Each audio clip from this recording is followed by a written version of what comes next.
Hi guys, welcome to the channel. I pray that you're blessed and that everyone around you is blessed as well. I'm Tina from Tina Wonderfully Made. If you are new, don't forget to hit subscribe. We talk faith, family, and books here.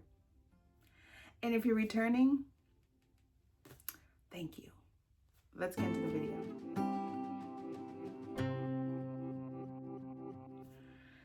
So, I don't think I've done a haul video in a minute.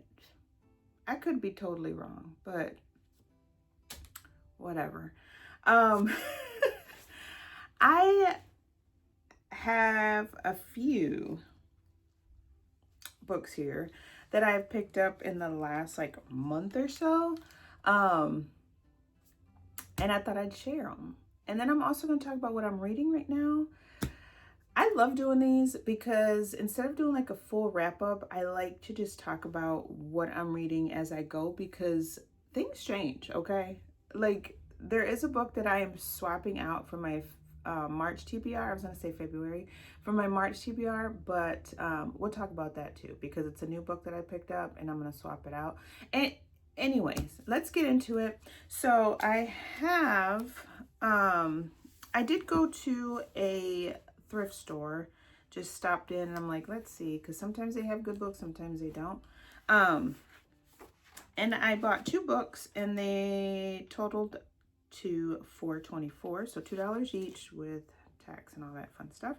And thing that makes me upset is that the price tags are like right smack dab in the middle of the book. So I'm gonna have to take those off eventually. But the first one that I got was Becoming Free Indeed, and this is by Ginger Duggar Vuolo. She is part of the Duggar family, the 19 Kids and Counting. And this is my story of disentangling faith from fear. So when I was reading the synopsis, it's talking about like her growing up in the faith that she was in and realizing that there is a lot of things that faith was placing on her or on the family, I don't know, that really didn't pertain to having faith in God. So it's more like being forced into it. That's what I got from it, and I can't wait to read it. It is a short read too, and I love a good memoir. I can't wait to read this. Now, another one that I seen, and I remember this one like being popular, I think it was last year or the year before that. Let me see the copyright. Copyright is 2020, so maybe it was a few years ago. And I think I remember, who was it?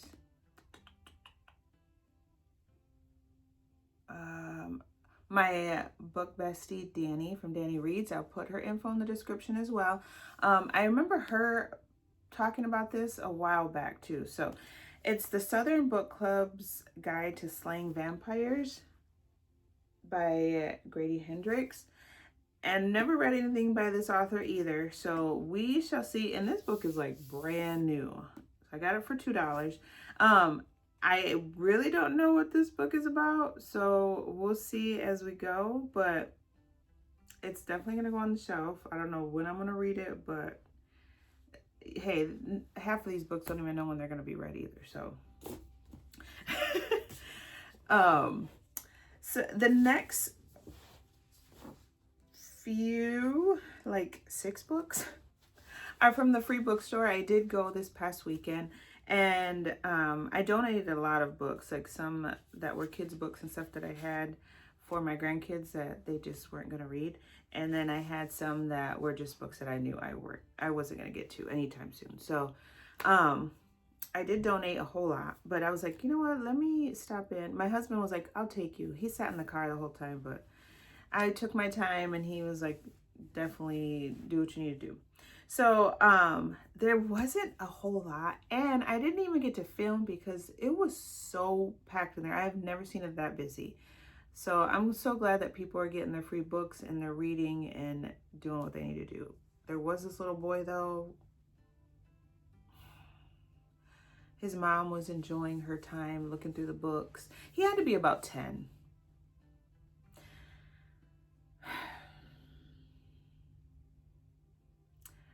I seen his mom had the coworker, I think it was, or the inmate in her hand. And I was like, oh, she found a Frida McFadden book. I went too late, first of all. I was there at like 11:30, 12 o'clock, and it opens at 8. So all the good books were probably gone. So anyways, she was just enjoying her time, had a few books in her hand. And this little boy just kept, when are we going to go? Can we go home now? Oh, you're taking so long. Why did you even come here? I knew you were going to take forever. Kid, go find a book and read, okay? Anyways, I digress. So I ended up finding 6 books, like I said. I'm going to talk about them. And one of them I did have before a while back, and I got rid of it. I don't know why, but we'll talk about it. The first one that I picked up was by Joel S. Rosenberg, and this is a Christian-based book. It's called The Jerusalem Assassin. And this says Marcus Riker has spent his entire career studying killers. One thing he knows for sure, a peace summit is the ultimate stage for an assassination. That's all I'm going to read. This is like, it says the enemy is invisible and moving fast. The body count is rising and time is running out. If you are a believer and you read your word, what's going on in the world right now is so accurate to what is in the Bible.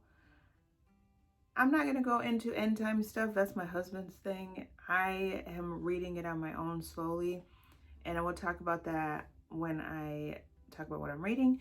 But this is kind of what is giving like end time stuff. So I'm excited to read this one. This looks brand new too, like brand new, and it was free. The next one that I picked up was the one that I talked about that I used to have, and it's called In the Time of the Butterflies by Julia Alvarez. And this is talking about a family, or some, like, I think it's 3 sisters in the Dominican Republic, and something happens. That's all I need to know. It says like their SUV. It says 3 sisters have been found near the wrecked Jeep at the bottom of a 150-foot cliff on the north coast of the Dominican Republic. The official state newspaper reports their deaths as an accident. It does not mention that a 4th sister lives. It sounds messy. But it happens November 25th, 1960.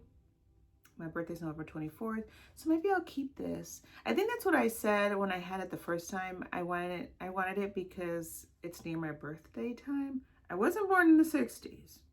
Not that old yet. But anyways, I got that one. The next one that I got was called Shamed by Linda Castillo. And this one has to do with an Amish murder. I was very intrigued. It says the peaceful town of Painter's Mill is shattered when an Amish grandmother is brutally murdered on an abandoned farm. That's all I need to know.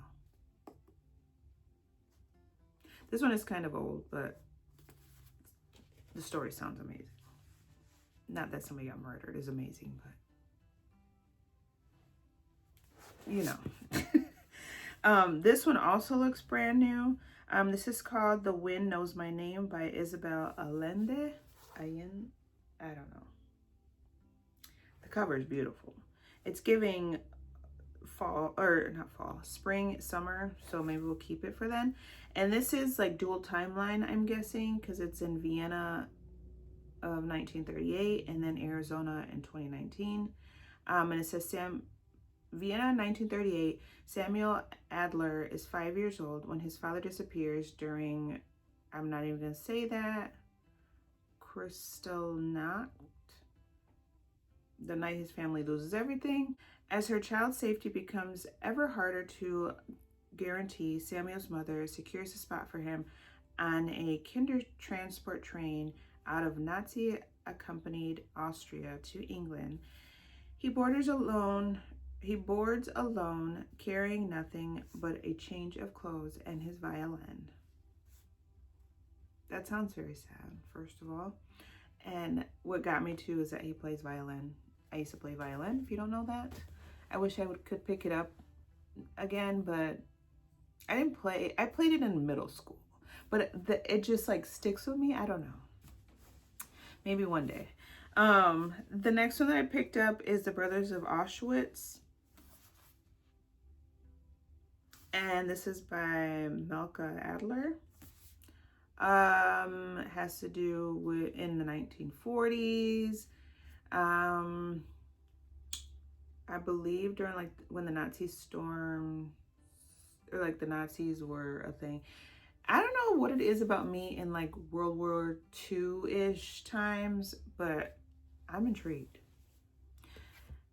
I'm not even gonna read the back of that, but they also had bookmarks, and I got this one that says cast all your anxiety on him because he cares for you, 1 Peter 5:7. I love it. Adding it to my bookmark collection as though I need any more. And then the last book that I picked up from the free bookstore, I remember seeing this one. I don't remember who was reading it, but I remember seeing it on TikTok. This is The Underground Railroad by Colson Whitehead. Looks brand new as well. It's just like a little bent right here, but Cora is a young slave on a cotton plantation in Georgia, an outcast even among her fellow Africans. She is on the cusp of womanhood where greater pain awaits. Sounds so good and heartbreaking.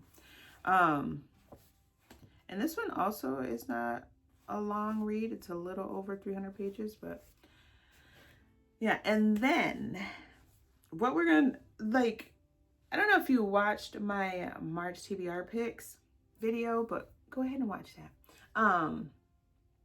I said I wanted to read a Frida McFadden book, which I think I picked The Inmate, but I was talking about how everyone is getting Dear Debbie and how they're saying it's like a crazy read, and I felt left out. Big time FOMO. So I was like, I need to pick that up. And I did. Last night, I was like, I'm going to swap that out because I want to know what everyone is talking about.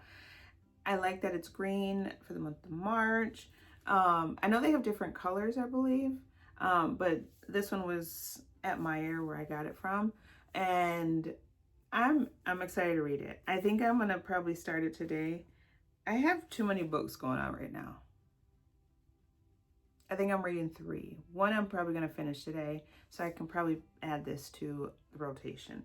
But yeah, I don't want to be the only one left out and having to wait. Just like I haven't read The Inmate, I haven't read half of the books that she wrote because I get them too late. But I'm gonna read one. I think I want to do like read a Frida McFadden book with me video. Maybe we'll do that. Like, see how many I could read in one video. We'll see. We'll see. So I'm definitely gonna start this one today. I'm just very intrigued because a lot of people are saying it's like really good. I've heard like a few mixed reviews, but majority of the ones that I've seen say this is pretty good. Now, what I'm reading right now, let me get all this. First, The Word. Don't mind the coffee stain. This is my other Bible. I have the one that I usually carry with me or read in my car, but this is the same version. It's the She Reads Truth Bible, and it's the Christian Standard Bible. I don't know, I think I've said it before. If you have a hard time understanding like the King James, the New King James, or any other translation, definitely pick this one up. Highly recommend it. They sell them at Hobby Lobby too. If you don't go to She Reads Truth like website or to a Bible store, definitely Amazon has it. I ordered this one from Amazon, but my soft cover one I got from Hobby Lobby. I have been into Matthew. And the other day, me and my husband were sitting down at the table in the morning eating breakfast, and he's out of nowhere said, hey, read Matthew 24.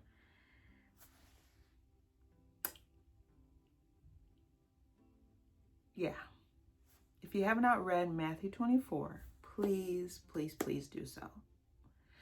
With the times that we're in right now and, you know, the war and all that stuff, like I said in the previous video, I'm not going to get into politics or anything like that. That's not my place. But this is my place. I'm not going to cry, okay? But I feel like in my spirit that I need to say this.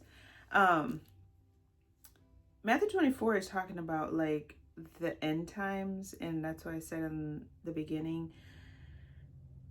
What we're living and what we're seeing is not coincidence. It is not. And this tells us what to look for, what to do. This is a guide for life, if anything. These books, fairy tales, fiction, like this is real life. Like, if anything, read this first. And there's this one Instagram follower, or not follower, but someone that I follow on Instagram, and she has this thing called Bible Before Books. And I totally agree with that. Like, this is what we need right now in this moment. And I don't care if you're a Republican, a Democrat, liberal, not, what, conservative, whatever. Like, God does not care about parties. He cares about your heart, about your soul. That's it. And reading this helps in these moments. So yeah, Matthew 24 is talking about signs of the end of time, the Great Tribulation. And if you don't believe in this, I encourage you just to read it. Read it. First pray, because that's what I always say. Pray before you read the word and ask God, just make it plain for me, because it's definitely hard to understand. I am number one, I will admit. When I first started reading, I'm like, what am I even reading? Like, what does this even mean? And I'm so blessed to have a husband that is Bible smart. Like, the Lord gives him word and he understands a lot of this. So I'm so glad that I can go to him and say, hey, what did you think of this? Also, you can go to a Bible commentary website and see what you read is talking about. But anyways, this is talking about the coming of the Lord. It gives a parable in between, which I was like, kind of like, what does this even mean? Like, in between the coming of the Lord and the Lord saying, or like they're saying no one knows the time or the hour, there's a parable about a fig tree. And you're like, what? I had to go to my husband. I'm like, what did you get out of that? Like, I don't understand. And the way that he described it, I was just like, oh, that makes sense. But I highly recommend. Highly recommend. So that's what I'm reading right now. Today I did read Matthew 20. The Lord just had me, I just put it on my heart to read that, and I sobbed because something I was praying about last night was shown to me in here, and God is just good. Okay.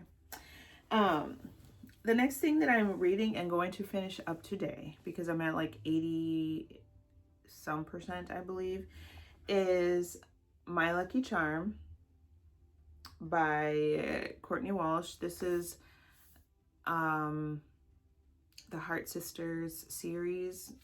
And like I said, I love these books.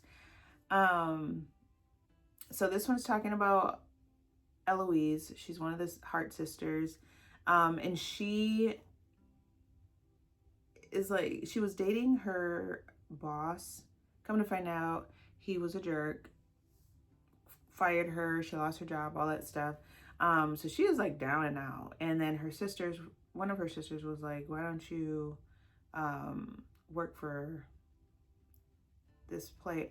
It's giving, it has like a lot of tropes. It has like golden retriever. It has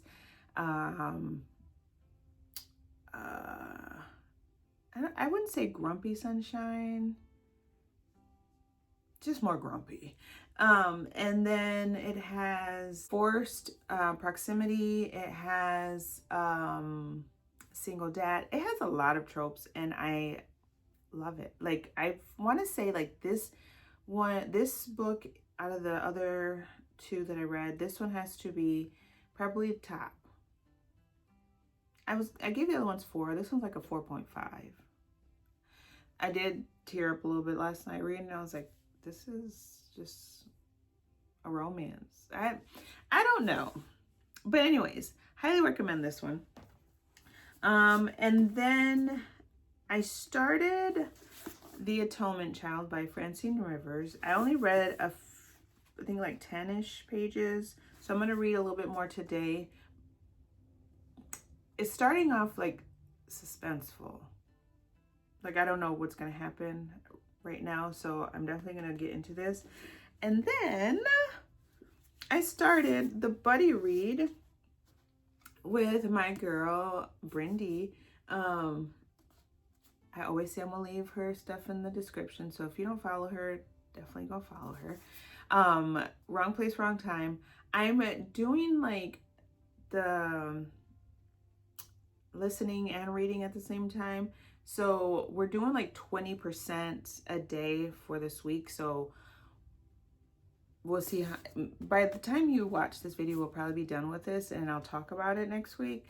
But it's, so far it's good. Like, there's so much going on and you're like very anxious to know what is happening, like what's going to happen next. Why is the timeline like this? Like, it's giving suspenseful and I am here for it. So yeah.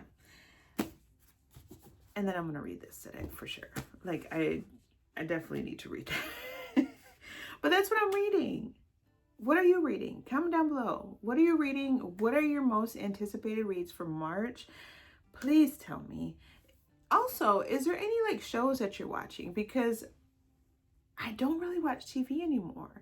If I do, it's like Beast Games. I watched it with my husband. We just watched like the finale last week. So good. Or like if The Amazing Race is on, but I don't know if they're even doing any more Amazing Race shows. What is the other one? My husband has been having me watch The Pit, if you have not watched that. If you like Grey's Anatomy, The Pit is like, what's gonna happen? What's gonna happen? Definitely recommend. Anyways, with that being said, because I did talk a lot, remember that you're fearfully and wonderfully made. Talk to you later. Bye.